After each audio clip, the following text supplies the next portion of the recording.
So it's a mocktail, It's essentially. a hot punch mocktail. Yeah, needs more sugar, but I'll give it another go, and I'll introduce a totally different cocktail after the first test match.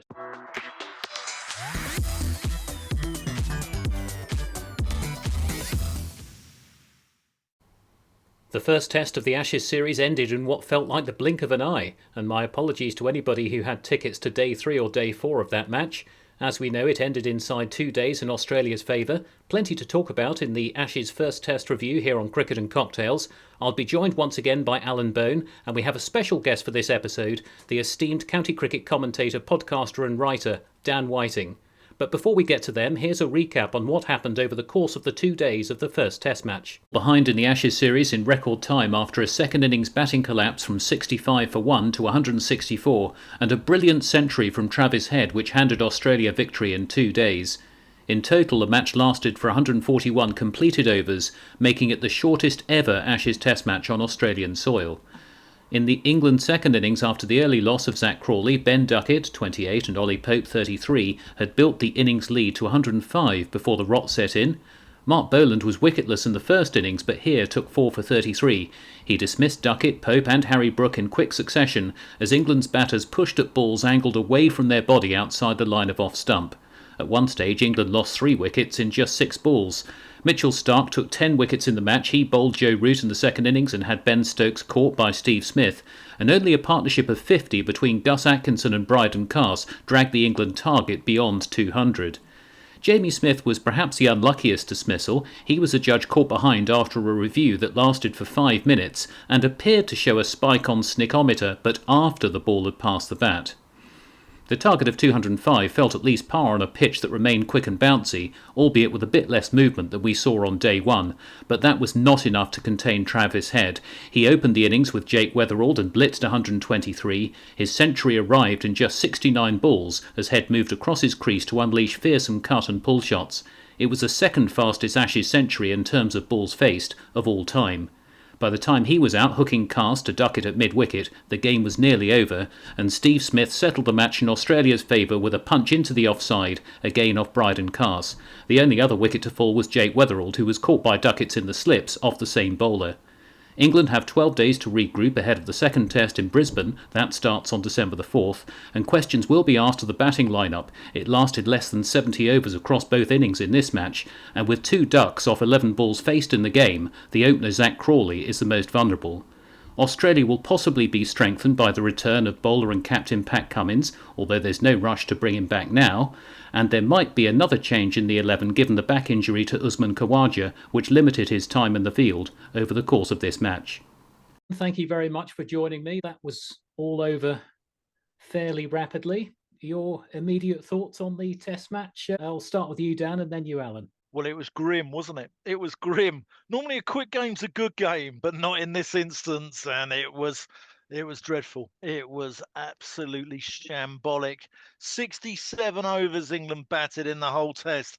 That's losing a wicket every 20 balls. We just don't learn from our mistakes, do we? You know, we just keep making the same errors over and over again, and it was just miserable. And I'm still angry about it, actually. I'm actually, I'm not just annoyed, I'm actually angry about it. We've seen shades of this, perhaps at Lord's a couple of years ago, to some extent at the Oval last summer, where we had a huge match within our grasp. Alan, I hate to put you on the spot, but in our preview podcast, I did put you on the spot, actually, and asked you to make a brave prediction. How do you feel now? It was gruesome. It was absolutely gruesome from start to finish, and finish wasn't very long after start, really. I wouldn't write them off for the whole series, actually. I mean, it didn't go well to say the least, but I also think there was enough in that game to tell me this is not a great Australian side. There's still some room for optimism, I feel. I hope. I think it would be fair to say that we've mentioned Travis Head, and you said in the preview what a great player he was. And Dan, that was a fabulous. I mean, however you cut it, that was a fabulous innings. Although you could argue England should have posted a few more runs from where they were. Yeah, you could do. I thought also our bowlers gave up a little bit, but take nothing away from Travis Head. That was an innings of the highest quality. And credit to the Australian backroom team as well for being flexible in their batting order as well. And you do wonder whether it might be time for England to also be flexible, because I don't think it's working at the top of the order. Mr. Crawley's record over his last 8 innings abroad, where he's got a top score of 21, is pretty grim, and you do wonder whether it's time for change and time to actually sort of just freshen things up a little bit. Alan, he only faced 11 balls in this whole match combined. So I suppose if you were being optimistic, you could argue that he hasn't been out there for long enough to know if he's in form or not. What do you think? It doesn't matter what I think or what we think because I don't think they'll change it. I think they will stick with the same format. I kind of think with Bazball they've come as far as they've gone this far. This has been 4 years of planning. They're not going to change. I think he's probably in for the whole series. Unless literally he carries on sort of dealing in as it were, binary in this sort of state. But I think he's probably in for the entire series. I just don't think they're going to change their approach. I think they're all in on this way of playing, and that is what they're going to do for good or ill over the next month or so. If it falls and they lose 5-0, clearly there will be a total rethink for next summer. But I don't see them changing partway through. I wouldn't disagree with you there. Whether it's the right choice or not, I don't Mm. know, because there is a real stubbornness, isn't there, about this sort of England regime. But his track record is pretty dreadful, and Mm. I think he looks shot. Covered Kent last year, and I saw quite a bit of him. And he got 250s both in the second innings in 6 county championship games, and he's struggling a little bit. And he's a great bloke, but that doesn't get you runs out in the middle. I think they're probably also looking back at the 2023 series, and I know that's a couple of years ago, and things move very fast in these times. But that 189 or whatever it was at Old Trafford is still one of the best innings, if not the best, I've seen from an England batsman in terms of taking the game on. But for the rain, England would have won there, and it probably would have been a series-winning innings given they won the last one as well. So I think they're holding on to that. But as you say, Dan, I mean, his recent form has been absolutely appalling. On the back basis of that, you wouldn't pick him for, a village team, frankly. But they'll stick with him, I bet you. We needed another Kent batter out there. We needed a bit of Chris Tavares, Oh, didn't we? Lord. That's who we needed out there. Gosh. Is he Bit of available? Chris Tavares. I was looking at the Old Trafford test, fifth Oh, test, from 81. 1981. Hmm. Yeah, fifth test. He faced nearly 500 balls in his 69 and 78, but he did a job, and it allowed both them at the other end to go ping, ping, ping, and smash Lilly and Alderman and Lawson and Ray Bright and people like that all around the ground. So, yeah, he definitely did his job. But there isn't a Mm. player in the 11 that does that role now. If you look at the people that did make runs, Harry Brook made an awful lot of runs charging down the track and making a bit of room outside the off stump to flay through cover. Ollie Pope drives at pretty much everything for the first 10 balls. And as you said in the preview, Alan, it can be a little bit scary to watch those first 10 balls. But I thought he both of looked them made better runs. this. I thought Yeah. Pope actually looked a lot better, and it was a real shame that he played that drive after lunch in the second innings because I thought both innings he looked. I mean, bearing in mind he was in the first over both times, which is the ultimate sort of test for a number three. I thought both innings he looked a lot better than he has done recently. A lot less jittery, a lot more confident in his footwork and his movement to the ball. I thought the LBW in the first innings was pretty marginal, actually. I know it was given out and it was clipping, but I thought he was a bit unlucky to be given out there. And I thought that was one of the few pluses, actually, from the game was how he looked, just his whole Yeah. approach. I saw a lot of Dominic Sibley in 2024, and Dominic Sibley, yeah, right, he might get his low scores out there, but he won't give it away. He's a lot more fluent than Dominic Sibley we saw for England a few years ago, where he was a bit of a leg side Larry. He's a lot more fluent through the posh side, as we say. He won't give it away. And having worked for Gloucestershire for the last few years as well, I interviewed Cameron Bancroft in the summer, who knows a little bit about opening in Perth. And he said you can leave on lengths at Perth. You can actually leave a straight ball on lengths because you know it's going to go over the stumps. And what was disappointing was England know that. Their analysts will have told them that before the game. And yet they're driving on the up outside off stump. And lo and behold, they nick off. That was particularly true of the second innings, wasn't it? Where we lost, I think it was 3 wickets in 6 balls, and they were all driving at balls on the up that they could have left on length, weren't they? Yeah, and Yep. that's basically where they lost the test match, was that little period after lunch on the second day, and they were 100 and something ahead, 1 wicket down. And then, as you say, 3 wickets for next to nothing. And that's where they lost the game. Even if they'd said Australia 250 or 280, 280, 300 in that last innings, don't think Travis Head would have been able to come out and play like he did. It would have been much harder to have had that approach. And I think our that's key, bowlers isn't it? just looked completely flat in that second innings. But then you kind of would if you've only been off the pitch for basically a session, and then you're back out there again. And the bowlers had to get most of the runs anyway. It was Carson Atkinson who brought a bit of respectability to the batting, wasn't it? Well, So they I didn't, forgive them for feeling quite fed up, really. Dan, they didn't have much turnaround either, did they? They had, what, a couple of hours off the field, and then they were back in batting briefly and then bowling again. We know they haven't had a lot of cricket behind them, which to some extent was self-inflicted. They had that one game at Lilac Hill, whereas some of the Australian players, which we'll get onto in a moment, played a bit of shield cricket. Is that a factor? It's that early on in the series. They haven't had that much cricket behind them, and the turnaround was so tiny. And could that have contributed to the intensity dipping a little bit in the second innings? I don't think it's the turnaround. I think it's the psychological damage that the England batting did, and that's why I think the bowlers gave up. I think they're undercooked. I think that Mm. we have gone into a series yet again where we're massively undercooked. And they talk about, workload and how much cricket there is. They haven't played a test match since August. And that's 3 months off. I don't get that in my job. I don't get 3 months off. And it's amazing also how some of the more sort of marginal injuries never seem to affect IPL appearances. People seem to No. manage to sort of sneak through when there's a few, when there's a few zeros on in the dollar column. They seem to manage to find a way to get out of bed and do it. Funny that, isn't it? Yeah, I would as well, I think. I'd get out of bed. But then, if I was wearing those 3 lines on my shirt as well, that would be the ultimate pride for me. So I don't get it. And I also don't understand why I think, yes, the bowlers rest them, that's fine.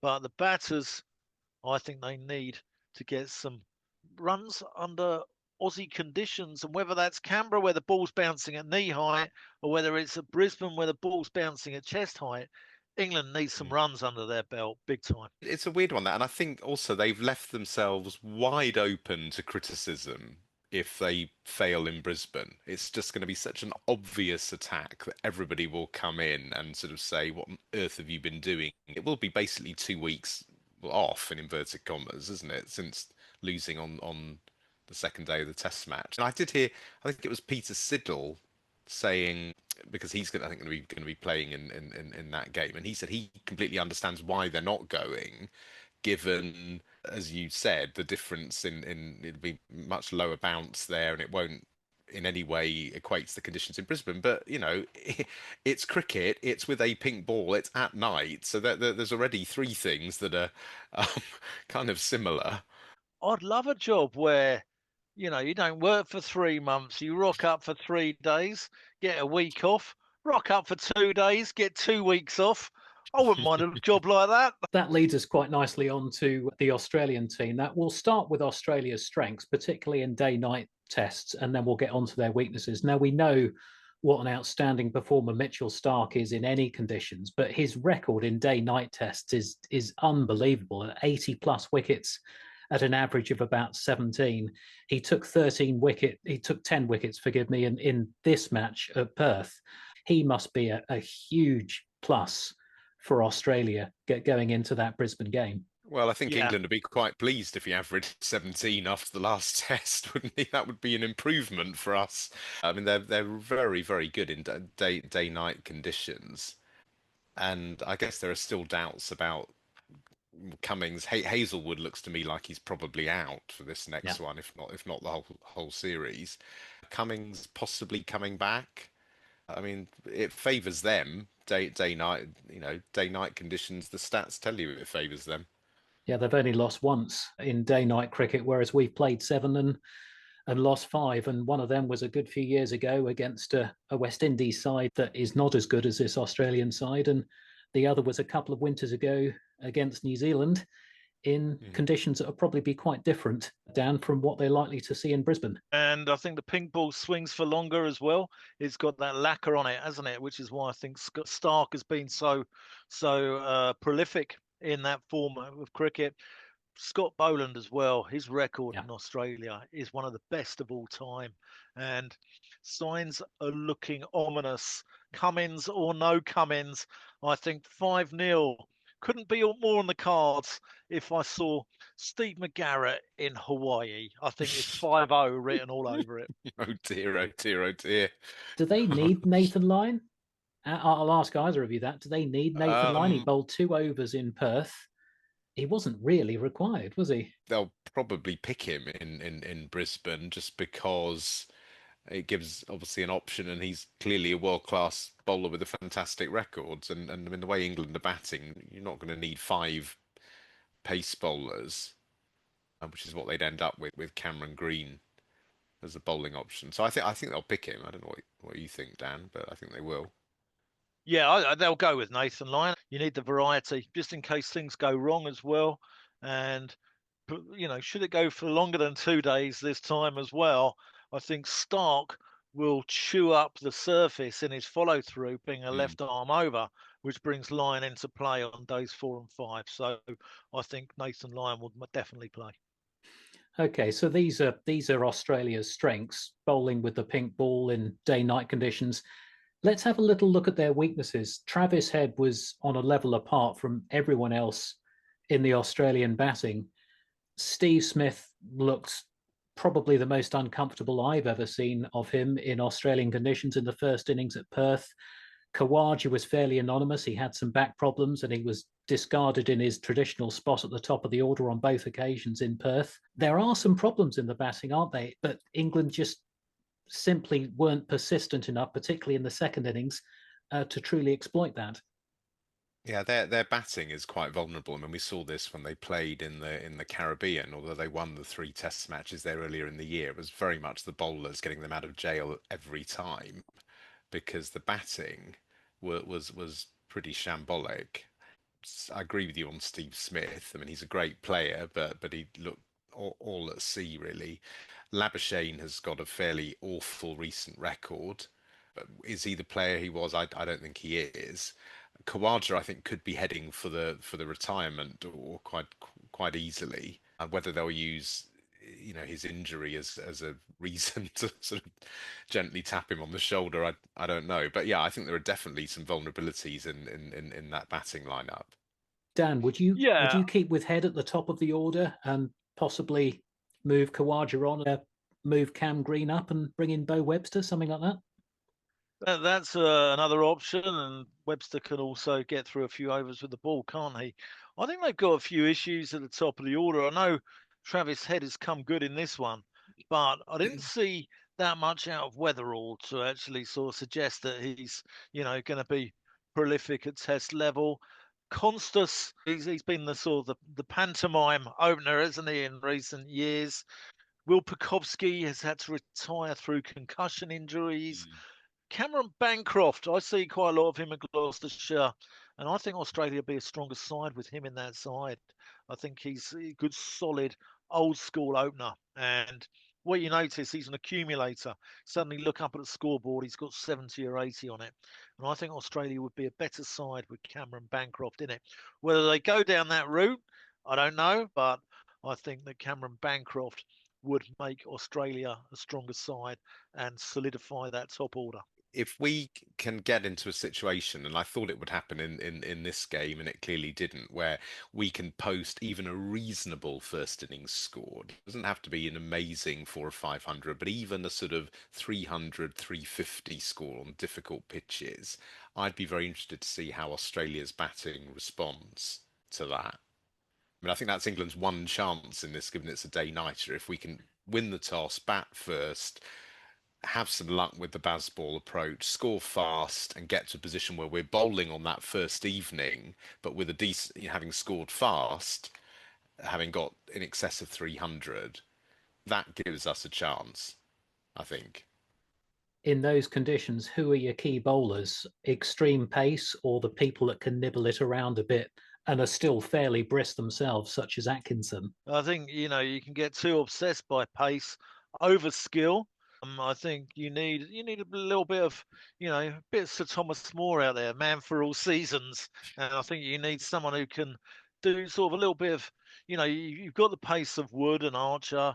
Cass is no slouch. Atkinson's no slouch, but I also think that we could do with somebody who just sort of nibbles it around a little bit. One of those sort of old school English seamers like they've got with Boland, someone like that. Mm. I thought Boland bowled very well. I think it wasn't so much the pace, it was the angles he created in the second innings, and that's what caused so many problems outside the off stump. Yeah, they've got a lovely variety to their attack. They've got Boland, they've got a left arm over. They hit you from different angles, whereas, ours tend to be all right arm over pace. So I think a little bit of variety into that attack. Give the Aussies something to think about, perhaps. Do we think Josh Tongue needs to come back in? I wasn't quite sure what he did wrong that meant he wasn't there in the first place, really, but I think it'd certainly be the first cab off the rank if there are any issues with anyone that played in Perth. What do you think, Dan? No, I don't think he's done much wrong. They seem to be putting everything into pace, don't they? And whether Tongue is quick enough, he's sort of early 80s, isn't he, opposed to sort of the early 90s that a couple of the Express boys are. Whether he's quick enough, I don't know. He definitely hits the seam and he does nibble it around. Yeah, and we saw that in the championship, of course, and you'd have seen that yourself down firsthand in some of the games that you covered. What about the spin option? We're probably not expecting spin in Brisbane, at least not from England. Would that be fair to say? I don't think we're going to play a spinner in Brisbane. I think they'll probably stick with exactly the same team, with possibly Tongue for Wood. I think more likely just the same team, and they've kind of staked everything on the battery of pace bowling. And I think as they'll stick with Crawley in the batting, I think they'll stick with the similar approach with the bowling. And then if we're 2-0 down and having this conversation in a couple of weeks, I don't know where they go after that.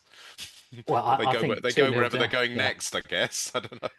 I think 2-0 down could be fairly. I mean, you might as well drive from Perth to Brisbane after that. It's hard enough recovering from 1-0 down in Australia, I believe. And you'll correct me if I'm wrong about this. England have only achieved that once after going 1-0 down in Australia, and that was when Len Hutton was captain. So that was 54, before all of our 55. times. Our record over there is pretty grim, isn't it? But also, I saw a stat the other day that it's only a Middlesex captain that has won the Ashes in Australia since Ray Illingworth in 1971. And that's Mike Brearley, Mike Gatting, Andrew Strauss. I mean, it's quite easy to fix, you know. Well, give me a Middlesex player that you'd play in the 11. I can't think of one really. Can you? Max Holden. Max I mean, Holden? I think someone like Max Holden. There's also a Middlesex bowler who's got a test record of under 20 with the ball and has never been looked at since. And that's Toby Rowland Jones. I think he Oh averages something like gosh, yes. 19.6 from about 8 tests that he played. We know England don't have a great record at Brisbane. They last won in 1986, which I can just about. I think we can all just about remember that one. We can't Hmm. really remember the turnaround in 1954-5, but since 1986-87, I believe we've played there on 7 occasions, lost 5, drawn 2, and one of those draws was in 98-99, where we had quite a lot of assistance from the weather. Yes, that was definitely the thanks to the weather gods. The draw in 2010-11 was the well, it was Alistair Cook and Jonathan Trott, wasn't it? Mm. At the start of that series. We've got to be optimistic because otherwise there's not a lot of point in them carrying on with the series. I don't think they'll care. I kind of think their whole approach is to just ignore stats and history and convention and all of that, and I don't think it will even cross their mind. West Indies won there, didn't they, at Yes. the Gabba a couple of years ago? That was a day. Was that a day nighter? I think it was. I think it was. I think Shamar Joseph was the key wicket taker. Bowled very very well actually. They will probably tell themselves that, you know, a much weaker team than England, West Indies have won there in recent memory, and they've just got to go out there and believe it. And they're not going to change their approach too much because they're too invested in it now. But it's not just the pitch and the quality of the opposition. I know the opposition of the Australian team do have some weaknesses, which we've talked about, but it's also that the whole culture of playing cricket in Australia. Nasser Hussain made the valid point. I'm sure you'd both agree with this, that when you play cricket in Australia, you're not just taking on 11 Australians in the field, you're taking on a whole nation. And that is what it's like. Almost everyone you talk to in Australia, from whatever walk of life, even if they've never held a bat in their lives, they're all willing England and you to be on the losing side. Come second. I think it's true. Even the guy who stamps your passport as you arrive in the country, giving you abuse, I think it continues all the way down the line. And we've seen it from their media already, haven't we? With the Western Australian newspaper getting tucked into Joe Root immediately. I wish I could share your optimism, Alan, but I'm expecting nothing less than slaughter at Oh the dear, oh dear, Gabatoir. oh dear. Right, so we've Standard. got Slaughter at the Gabatoir, and Alan, you're going for a renaissance. Oh, I'm going for a Renaissance. 1-1 going to Adelaide, and it will be very, very exciting then. And then it gets serious. Final question before I move on to the cocktail. What changes, if any, would you make to either playing 11? So, Dan, I'll ask you for Australia, and Alan, I'll ask you for England. I'd go unchanged for Australia. I think they'd be stronger with bringing in sort of someone like Bancroft or even Matt Renshaw in for Kawaja, but I think they'll go in unchanged. Thank you, Dan. Alan, England. I think they'll go in unchanged as well. I probably would, unless there's something very bizarre in the pitch, or there's an injury to a bowler, or whatever, and you get Tongue in there as a replacement. They are so invested in this approach, so they need to just see it through. And then this will either be, you know, a farewell for lots of these guys and this whole approach, or it will be remembered as one of the greatest England teams in history. Let's stick with the plan and see what Okay. happens. Alan, before I move on to the cocktail, again with England, we know what Matt Hayden said about Joe Root before the series. Should he Oh be gosh, worried? I'm much less confident about Root scoring a first 100 in Australia than I was a couple of weeks ago. That's something I'm not that optimistic about. He looked to me like someone where that whole stat had really got into his head. It wasn't like Joe Root. He didn't look comfortable. He didn't look composed. And that shot edging into his stumps, that's not how Joe Root plays. You don't expect Joe to kind of do that, really. Dan, do you think Um, he'll come good? Yeah, I do. I think he's going to get his first 100 out in Australia. I think this tour will break quite a few people, but I think Joe Root's one of them, and I expect him to carry on for a number of years and go past that Sachin Tendulkar milestone. Okay, thank you, gentlemen. So I'm just going to leave you with the cocktails. This is a version of a mulled wine, except I've made it with port. And I've got an explainer video on how I did it. You get your port, you get a orange, and you roast it with some cloves. Then you cut it up into little pieces, put it in a saucepan, pour the porter over it, add a bit of sugar to taste, although you don't need that much. Cheers, bottoms up. there we go. Well, I've just Oh, got Adam. I've just got Adam's ale cup of here, and Adam's if we go ale two and a cup of tea.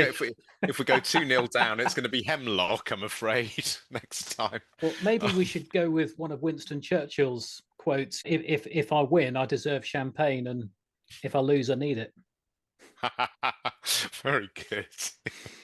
Okay, so on that note, gentlemen, thank you very much for joining me on Cricket and Cocktails. I'm very grateful to both of you for your input. We will reconvene later in the series, but for Mm, now, bottoms up and bottoms cheerio. up. It's cold, it's dark, it's dreary. England have lost the first Test match of the Ashes series comfortably, but let's not get too depressed. Christmas is around the corner. The Christmas lights, in fact, just went on in the local area around here. So we're going to cheer ourselves up with a little Christmas cocktail. This cocktail is called Bishop. You can drink it religiously if you want, but you don't have to be religious to drink it. There's not many ingredients required for this. You need an orange, cloves, bottle of port, and a little bit of sugar to taste, although you won't need a lot of sugar because of the natural sweetness of the port. Now the first stage is to get your cloves and gently push them into the orange like this. You'll need 12 of these. Don't be afraid to give them a good hard push. These little fellows are quite resilient. You'll need 12 of these, so it is going to look a little bit like an orange hedgehog. And then after you've got your 12 cloves pushed into the orange, we're going to wrap this up in some foil, and then we're going to bake it in the oven for a few minutes, just long enough for the skin to turn lightly brown. And then I'll get back to you with the next stage. I've cut the orange up into 8 pieces. Now, as soon as I've added all of this port, I'm going to simmer it, don't boil it, simmer it for 20 minutes. Then we're going to take it off the heat.